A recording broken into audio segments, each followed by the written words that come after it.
Magandang araw sa inyo mga ka-expert. Sa videong ito ay ituturo ko sa inyo ang isa sa mga inspection tool na ginagamit para i-check ang accuracy ng isang bolt. Sa nakaraan kong mga video sa vlog na ito, naituro ko na kung paano gumamit ng vernier caliper, digital caliper at micrometer. Sa video naman na ito ay tuturo ko kung paano gumamit ng thread ring gauge. Yan. Ano ba ang purpose ng thread ring gauge at saan ito ginagamit? Kaya para malaman niyo yan, pakisuyong panoorin ang video ito. Kaya without further ado, let us start our video.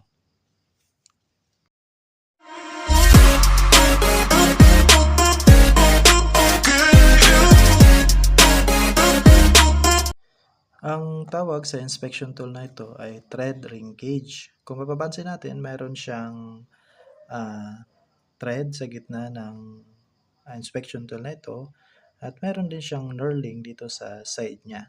So ang purpose na ito kapag ginagamit natin siya, kapag ginagamit natin para iikot o i-check yung bolt ay mas madali siyang i-grip since na mayroon siyang knurling, hindi siya dudulas. Ngayon, paano ba ginagamit ang thread ring gauge? For example, meron kang isang bolt, tapos based doon sa drawing, ang dimension ng bolt na ito ay M8 by 1.25. Tapos sabi sa'yo ng boss mo, sige, i-check mo nga yung thread accuracy ng bolt na yan. Ano yung una mong gagawin?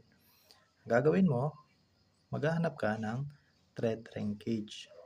Gagawin mo, ang hahanapin mo, kapag yung thread accuracy ng bolt based sa drawing ay M8 by 1.25, ang hahanapin mo din na thread ring gauge ay M8 by 1.25. Yan. For example, ito. Yung thread ring gauge na ito ay M8 by 1.25. Kaya dapat kapag pinasok mo tong bolt na ito dito sa thread ring gauge na ito, dapat swabing-swabe yung pasok ng bolt. So, try natin. So, M8 by 125 yung bolt. Tapos, dapat yung thread ring gauge mo ay M8 by 1.25 din. Pinapasok mo siya, dapat swabing-swabe siya. Yan. So, papansin natin, swabing-swabe naman yung bolt. Yan. Nagpapastro siya doon sa thread. So, ibig sabihin, okay na ba yung bolt na ito? Hindi pa.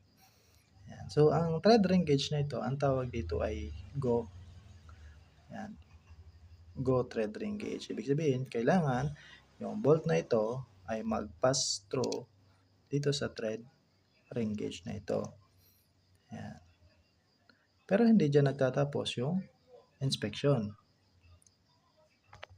Hindi nagtatapos dyan yung inspection mo. Yan. Kasi, dapat verify mo pa yung bolt mong ito doon sa no-go. Ito naman yung no-go niya. So, i-check mo. Papansin natin yung no-go niya na thread ring gauge, yung sukat niya ay M8 by 1.25 din. So, ano yung pinagkaiba ng go at no-go? So, yung go, yung good na bolt, dapat mag-pass through siya dito sa go na thread ring gauge. Tapos, yung good na bolt, dapat hindi siya mag-pass through dito sa no-go na thread ring gauge. Para mo malalaman kung ano yung thread ring gauge na go tsaka no go, parehas naman M by 1.25 yung naka-engrave doon sa thread ring gauge. Dito mo siya makita sa side. Yung go, wala siyang groove. Yung no go, meron siyang groove. Kaya dapat, kapag yung bolt na M8 by 1.25 ay pinasok mo sa no go na M8 by 1.25 na thread ring gauge, hindi siya papasok. Yan. So, ganyan na yung pag-inspect ng bolt. Ganyan mo siya dapat i-inspect. Hindi siya dapat pumasok sa no-go, pero kailangan niyang mag-pass through dito sa go na thread ring gauge. Kailangan siyang mag-pass through.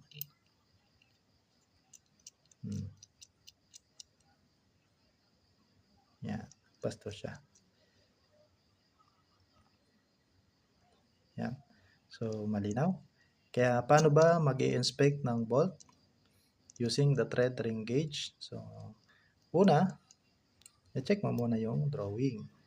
Sa drawing, i-check mo muna kung ano yung specification ng bolt. Kung M8 by 1.25 ba? Tapos kung M8 by 125, ang hahanapin mo na thread ring gauge ay M8 by 125 din. Tapos, i-check mo siya dito. Yan. Kapag okay siya, kailangan mo pa rin i-verify siya doon sa no-go.